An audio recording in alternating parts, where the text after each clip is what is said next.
Welcome to Nanak classes. दोस्तों, Nanak classes के YouTube channel पे आपका स्वागत है। आज है 17 जून और 17 जून 2023 की जितने भी most important Rajasthan current affairs के क्वेश्चन बनते हैं, आज हम उनका डिस्कस करेंगे।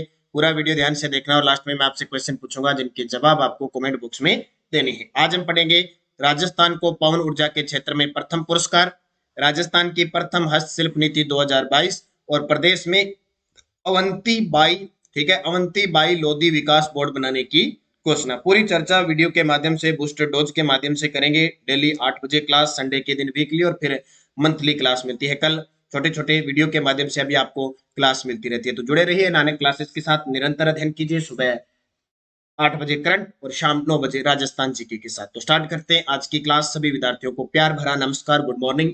और सबसे पहले कल के क्वेश्चनों को रिवाइज करते हैं। कल हमने पढ़ा राजस्थान मौसम विभाग ने किस अत्यंत भीषण चक्रवाती तूफान हेतु अलर्ट जारी किया है। तो विपर्जॉय और कई जगह इसका आपको नुकसान भी देखने को मिला, जैसे गुजरात वगैरह में तो खूब है। राजस्थान के पश्चिमी कुछ जिलों में इसका प्रभाव है। Health for all film festival में when climate change turns violent नामक एक वर्त चित्र को पुरस्कार मिला। इसके निर्देशक है वंदिता सहरिया। सीएनजी से संचालित देश की पहली टॉय ट्रेन किस जिले में शुरू हुई है। तो गुलाब बाग उदयपुर के अंदर। और जिले में युवाओं को तंबाकू के दुष्प्रभावों के प्रति जागरूक करने के लिए 60 दिवसीय तंबाकू मुक्त युवा कैंपेन कहाँ चलाया जा रहा है। दौसा के अंदर। और प्रदेश का पहला वाटर ट्रीटमेंट प्लांट कहाँ लगाया जाएगा। ओसिया जोधपुर में। और राजस्थान मोक्ष कलश योजना के अंतर्गत एक मोक्ष कलश के साथ अधिकतम कितने व्यक्तियों को निःशुल्क यात्रा दी जाती है। 2। और राजस्थान के बैडमिंटन खिलाड़ी कृष्णा नागर ने टोक्यो पैरा ओलंपिक 2020 में पुरुष एकल स्वर्ण पदक निम्न में से किस श्रेणी में प्राप्त किया।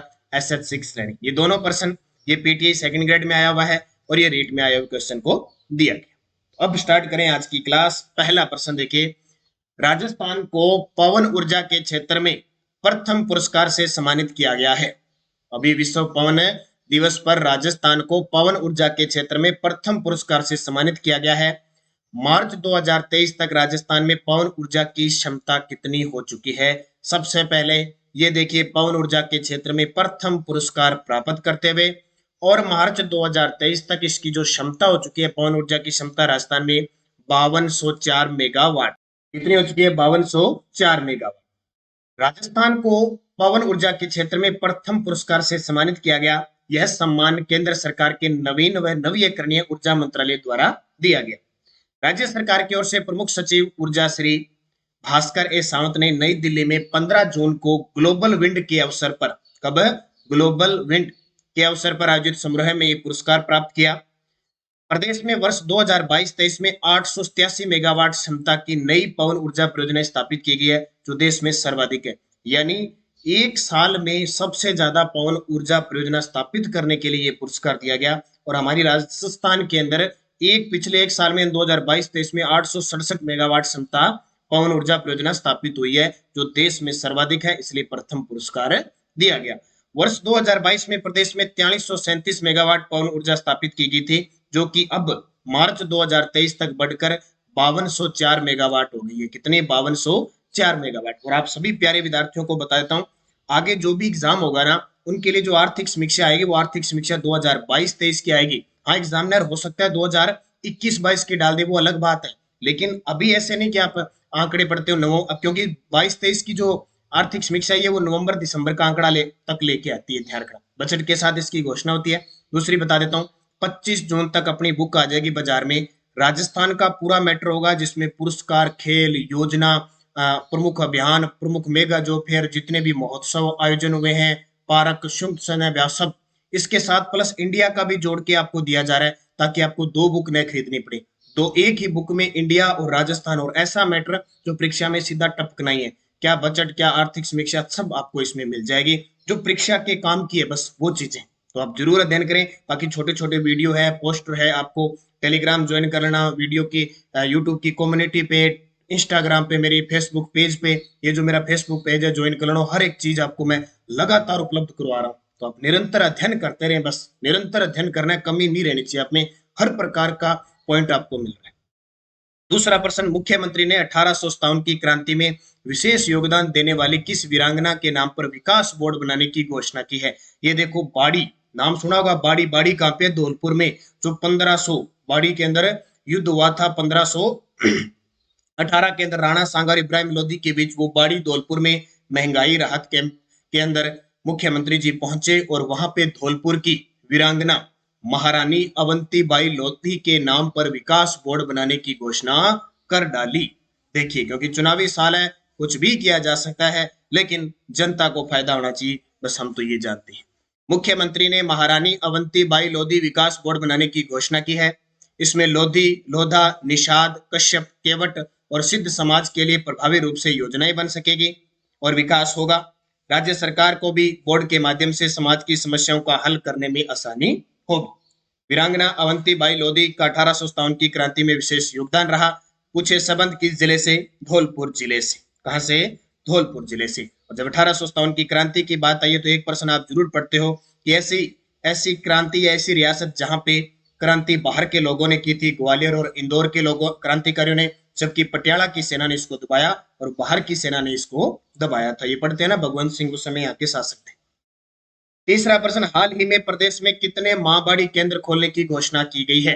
हाल ही में प्रदेश में कितने मां-बाड़ी केंद्र खोलने की घोषणा की गई है? तो वो की गई 235 मां-बाड़ी केंद्र खोलने की हाल ही में घोषणा हुई है। तो बजट घोषणा थी, तो इसके तहत प्रदेश में 235 मां-बाड़ी केंद्र खोले जाएंगे। इसमें सर्वाधिक लगभग 76 के आसपास है, अकेले बांसवाड़ा केंद्र खोले जाएंगे और ज्यादातर ये जनजातीय क्षेत्र में ज्यादा इनको खोलने की घोषणा हुई। तो इतनी रिपोर्ट है, ज्यादा मां-बाड़ी केंद्र खोले जाएंगे। अब मंजूरी दी है, खुलेंगे 235। चौथा प्रश्न, राजस्थान में जवाहर कला केंद्र जयपुर की तर्ज पर कल्चरल क्लब कहाँ बनाया जाएगा? जवाहर कला केंद्र कहाँ पे है? जयपुर के अंदर है। इसकी स्थापना 1993 को हुई थी। कब? 1993 को। और हाल ही में 2023 में इसका 30वां स्थापना दिवस मनाया गया है और चार्ल्स कोरेल इसके क्या है? शिल्पकार थे। तो इसका उत्तर आ जाएगा बीकानेर के अंदर जवाहर कला केंद्र जयपुर की तर्ज पर कल्चरल क्लब बनाया जाएगा, क्योंकि मुख्यमंत्री अशोक गहलोत ने घोषणा की थी कि हम बीकानेर को सांस्कृतिक राजधानी बनाएंगे। यहाँ पे संस्कृति से संबंधित बहुत सारे बोर्ड या विभाग खोले जाएंगे। तो जयपुर के जवाहर कला केंद्र के तर्ज पर वृंदावन एनक्लेव की 1 बीघा जमीन में बीकानेर कल्चरल क्लब बनेगा। जल्द ही पूरे प्रोजेक्ट की रिपोर्ट तैयार कर ली जाएगी और जयपुर में जवाहर कला केंद्र सांस्कृतिक गतिविधियों का कुंभ माना जाता है। ये हम पढ़ते हैं, तो ये नॉर्मल से प्रश्न है, सीधे सीधे, तो इनमें ज्यादा अपने वक्त जाया करने की कोई जरूरत है नहीं है। डूंगरपुर में एक ध्यान रखना, माटी परियोजना चल रही है। बीकानेर के अंदर माटी परियोजना चल रही है और बीकानेर से जो सांसद है, लोकसभा सांसद अर्जुन राम जी मेघवाल, जो वर्तमान में देश में कानून मंत्री, उन्हें राज्य मंत्री बनाया गया है। राजस्थान की प्रथम हस्तशिल्प नीति 2022 कब जारी की गई? अब एक प्रश्न नीति का जरूर पढ़ेंगे, क्योंकि जरूरी नहीं होता है कि रोज का करंट का प्रश्न बने, तो हमने अपने को वही पढ़ना है जो परीक्षा की दृष्टि। ऐसे तो आलतू फालतू बहुत प्रश्न बन जाते हैं बनाने को। मैं कई विद्यार्थी मुझे कमेंट करते हैं कि सर आप ज्यादा प्रश्न लेके आया करो। अब मैं 10 प्रश्न लेके आ जाऊंगा उल्टे सीधे, आपके क्या काम? कहीं तहसील खोल दी, कहीं खेल स्टेडियम बना दिया, आज उन्हें उसका नामकरण कर दिया। प्रश्न वो नहीं पढ़ने, आगे दुनिया जान का राजस्थान का जीके है, करंट को और ऐसे बना देंगे। अपने वही फिक्स पढ़े जो पेपर खिलाएगा। ऐसे तो बहुत है, मैं भी 10-10 प्रश्न रोज लेके आता हूँ, पर 10 में से 5 ही काम के, 5 कचरा है, तो उस कचरे को पढ़ने का मतलब नहीं है। इसलिए आपको जितना दिया जाता है ना, अगर आप उतने अच्छे तरीके से पढ़ लो तो आपको जरूरत नहीं है। ज्यादा से मतलब मत रखो, आप रखो कि हमें क्या चीज पढ़नी है और पेपर में कैसे आ रही है, वो ध्यान रखना जरूरी है। राजस्थान की प्रथम हस्तशिल्प नीति 2022 कब जारी की गई? 17 सितंबर 2022। 17 सितंबर 2022 को राजस्थान की प्रथम हस्तशिल्प नीति जारी की गई। कम से कम 3 से 4 बार ये क्वेश्चन सीधा सीधा आ चुका है। अब इसमें जो नीति, क्या नीति बनाएगी, क्या प्रावधान किए गए, वहां से प्रश्न पक्का आएगा। देखो, राजस्थान की प्रथम हस्तशिल्प नीति 17 सितंबर 2022 को जारी की गई। इसी के साथ उसी दिन नई एमएसएमई नीति 2022 भी लागू हुई। एक साथ 2 नीतियां लागू हुई। असम और उड़ीसा के बाद राजस्थान देश का तीसरा राज्य बन गया जिसने पृथक हस्तशिल्प नीति जारी की गई। देखो, राइट टू हेल्थ राजस्थान देश का पहला, और वो दृष्टिहीन विजन वाला वो राजस्थान देश का पहला, वो दोनों याद रखना। और ये तीसरा राज्य बन गया है, ये प्रश्न पेपर में आ सकता है। असम और उड़ीसा के बाद राजस्थान देश का तीसरा राज्य बन गया जिसने अपनी पृथक हस्तशिल्प नीति जारी की है। राजस्थान हस्तशिल्प नीति 2022 अधिसूचना की तिथि से 31 मार्च 2026 तक प्रभाव में रहेगी। ये नोट कर लेना, 31 मार्च 2026 तक। राज्य सरकार ने राजस्थान सूक्ष्म लघु मध्यम अधिनियम 2022 में 3 वर्ष की अवधि को बढ़ाकर 5 वर्ष कर दिया। इस नीति में, एमएसएमई नीति में, ये मैं पहले वह नीति आपको करवा चुका हूं। पहले 3 वर्ष की अवधि थी, अब बढ़ाकर 5 वर्ष कर दी। अब बूस्टर डोज देख लो, हस्तशिल्प नीति 2022 की महत्वपूर्ण बिंदु। क्या बिंदु है देखो, यहां से प्रश्न टपकने के पूरे चांस बनेंगे बागे से। प्रत्येक वर्ष दिसंबर माह में एक राष्ट्रीय स्तर का हस्तशिल्प सप्ताह का आयोजन राजस्थान हाट जयपुर में किया जाएगा। प्रत्येक वर्ष दिसंबर के महीने में एक राष्ट्रीय स्तर का हस्तशिल्प सप्ताह का आयोजन होगा राजस्थान हाट जयपुर में। राज्य के प्रत्येक जिले में ओडीओपी यानी वन डिस्ट्रिक्ट वन प्रोडक्ट योजना के अंतर्गत कम से कम एक हस्तशिल्प उत्पाद को चिन्हित करके उसे प्रोत्साहित किया जाएगा। यानी हर जिले में कुछ न कुछ कोई ना कोई चीज हाथों से बनी हुई शिल्प है, वो प्रसिद्ध है, तो उसको चिन्हित किया जाएगा और उसे प्रोत्साहित किया जाएगा। ये लक्ष्य रखा।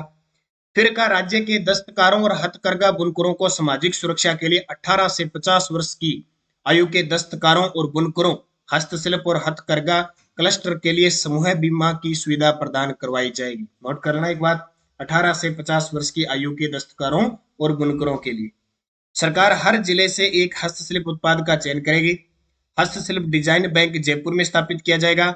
हस्तशिल्प म्यूजियम जयपुर में स्थापित किया जाएगा और हैंडीक्राफ्ट डिजाइन सेंटर जोधपुर में स्थापित किया जाएगा। तीनों ही पॉइंट नोट कर लेना कि डिजाइन और म्यूजियम जयपुर में होंगे, जबकि हैंडीक्राफ्ट डिजाइन सेंटर है वो जोधपुर में स्थापित होगा। तो ये सारे के सारे प्रावधान है हस्तशिल्प नीति 2022 जो 17 सितंबर 2022 को जारी हुई थी। तो ऐसे प्रश्न आने लाजमी है और ये सारे डाटा जो बुक आ रही है हमारी 25 जून को, उसमें मैं सारे डाल दूंगा टोटल।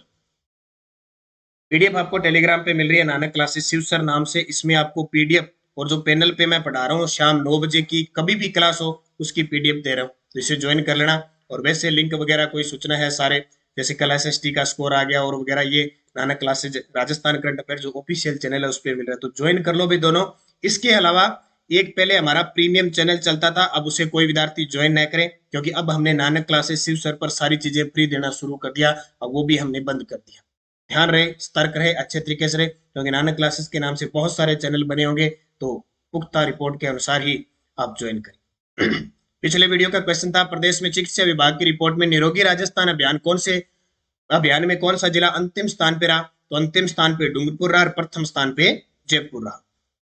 क्वेश्चन फॉर यू जिसका जवाब आपको कमेंट बॉक्स में देना है, प्रदेश का पहला वाटर ट्रीटमेंट प्लांट कहां लगाया जाएगा? सिलोरा, अजमेर, ओसिया, जोधपुर, रामगढ़ बारां, ग्वालियर, झुंझुनू। ये चारों के चारों पॉइंट किसी न किसी रूप से इंपॉर्टेंट है, उनके जवाब आपको कमेंट बॉक्स में देने हैं। यस्टरडे डोज क्या थी? 1919 ईस्वी में राजस्थान सेवा संघ की स्थापना कहां हुई? वृद्धा, महाराष्ट्र में, और 1920 में इसका मुख्यालय अजमेर आया। मारवाड़ सेवा संघ का गठन किस वर्ष हुआ? 1920 में। मारवाड़ लोक परिषद की स्थापना 1938 में। किस प्रजामंडल ने 1936 में कृष्ण दिवस मनाया? मारवाड़। और आजाद मोर्चे का जयपुर प्रजामंडल में विलय हुआ 1945 में। ये 5 क्वेश्चन थे, बहुत सारे विद्यार्थियों ने शानदार जवाब दिए, उनको हार्दिक शुभकामनाएं। जिसने नहीं दिए, जिसको नहीं आए, वो यहाँ जरूर पढ़ लेना। अब 5% जो रात मैंने, हालांकि 9 बजे की क्लास में कल मैंने आपको एकीकरण करवाया था, लेकिन आज अलग प्रश्न है आपके लिए। आज मैं संभाग से संबंधित क्वेश्चन करूंगा। मोहनलाल सुखाड़िया ने संभागीय व्यवस्था कब समाप्त की थी? हरिदेव जोशी ने संभागीय व्यवस्था को पुनः कब प्रारंभ किया? सर्वाधिक अनुसूचित जनजाति वाला संभाग कौन सा है? न्यूनतम जनसंख्या वाला संभाग और सर्वाधिक जनसंख्या वाला संभाग। आज तो बड़े ही सिंपल से प्रश्न है, आप सारे विद्यार्थी कमेंट में जवाब दे सकते हो। तो निरंतर अध्ययन करना, अच्छे तरीके से पढ़ना। और सभी के लिए खुशखबरी, एक तो नानक क्लासेज ऐप के अंदर आपके लिए संगणक, कंप्यूटर संगणक की टेस्ट सीरीज शुरू हो चुकी है और सूचना सहायक दोनों की टेस्ट सीरीज शुरू हो चुकी है। दोनों का सिलेबस डाल दिया मैंने, टेलीग्राम पे लिंक डाल दिया और पहले टेस्ट की पीडीएफ भी आपको डाल दी ताकि देख सको कि पहला टेस्ट कब और किस सिलेबस का होगा। इसके अलावा जल्द ही बड़ी सूचना आपको मिल रही है, राजस्थान कांस्टेबल की भर्ती राजस्थान के अंदर आ रही है, बड़ी भर्ती आएगी, तैयारी में जुट जाइए। एसआई की भर्ती आने वाली है, एसआई और एएसआई दोनों के लिए एक ही टेस्ट सीरीज है। महिलाओं के लिए एएसआई है, वो एसआई की टेस्ट सीरीज ज्वाइन कर ले, सेम सिलेबस होगा। इसके अलावा तृतीय श्रेणी मेंस एग्जाम के लिए रीट लेवल फर्स्ट की रिकॉर्डेड क्लासें चल रही है, भी ज्वाइन कर लेना जो पहली बार तैयारी कर रहे हैं। और लेवल फर्स्ट की अगर कोई सिर्फ टेस्ट सीरीज ज्वाइन करना चाहते हैं तो भी आप टेस्ट सीरीज ज्वाइन कर सकते हो। असिस्टेंट प्रोफेसर की टेस्ट सीरीज चल रही है और असिस्टेंट प्रोफेसर के लिए बहुत बड़ी खुशखबरी, पहले इतने दिन टॉपिक वाइज टेस्ट सीरीज चल रहे थे, अब मेगा टेस्ट की शुरुआत हो चुकी है। तो ज्वाइन कीजिए, फर्स्ट ग्रेड, सेकंड ग्रेड। और Nanak classes Facebook, Shiv sir नाम से फेसबुक पेज भी ज्वाइन कर सकते हैं आप। और ये जनवरी से दिसंबर 2023 करंट डेली आपको टेस्ट मिलता है, इसमें वीकली टेस्ट मिलता है, मंथली मिलता है, मंथली पीडीएफ मिलती है। तो ये जनवरी से दिसंबर 2023 ज्वाइन कर लेना सारे विद्यार्थी, ताकि पूरे साल आपको करंट मिलता रहे। और ये शाम 9 बजे की राजस्थान जीके की क्लास जो आती है, ठीक है, 6 बजे इसका ऐप में टेस्ट मिल जाता है, तो ज्वाइन करें। जो भी आपको अच्छा लगे, निरंतर अध्ययन करें, पढ़ें मस्ती से, निश्चित तौर पे आपको सफलता मिलेगी। धन्यवाद। जय हिंद, जय भारत, जय राजस्थान।